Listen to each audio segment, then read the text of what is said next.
When he arrived in Canada, Kawhi Leonard was tasked with a single mission: bring a title home for the Toronto Raptors for the first time in franchise history. Fast forward about a year, and mission accomplished. From here on out, the Raptors will always be able to say they're NBA champions. Leonard will always be able to say he delivered Canada its first NBA title. Nobody will ever be able to take that away from them. Forces have been conspiring to pull Leonard out of Toronto since the day he arrived. However, this summer, Leonard will have the option to sign with any team he pleases for as much money as he likes. Despite numerous rumors and smokescreens, there's never been any indication from Leonard that he would reject his right to exercise that freedom and re-sign immediately with the Raptors. Honestly, we know as little about his intentions as the day he signed his rental agreement with the Raptors almost a year ago. He may re-up for 1 year or longer. He may go to try and restore the New York Knicks' luster. He may go bask in the Los Angeles sun, either with the Clippers or the newly formed super team that is the LA Lakers. The Raptors front office has to be prepared for any scenario. They would love nothing more than to bring back Leonard and begin to build a perennial contender around him. If he decides to leave the Six, what can the Raptors do? The easiest thing for the Raptors to do would be nothing at all.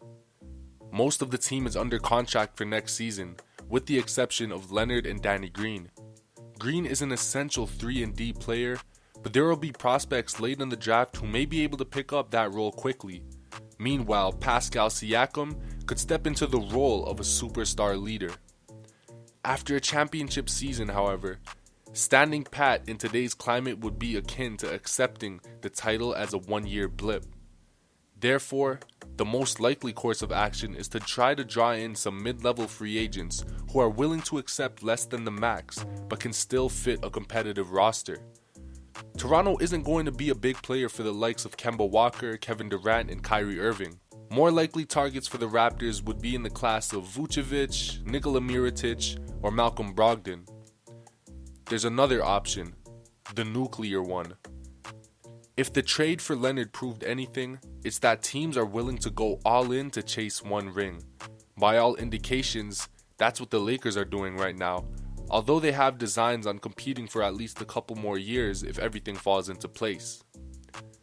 If Leonard leaves, the best move, unfortunately, may be to blow it up, rather than try to compete in a landscape where a title is not impossible, but not extremely likely either. I mean, it took the Raptors 24 years to get there. The value of a player is never higher than when they deliver a championship. It would be radically unpopular, but the trade values of Fred VanVleet and Siakam, alright, he's not going anywhere, are skyrocketing. The decision would be an almost impossible one to make, but that's the job.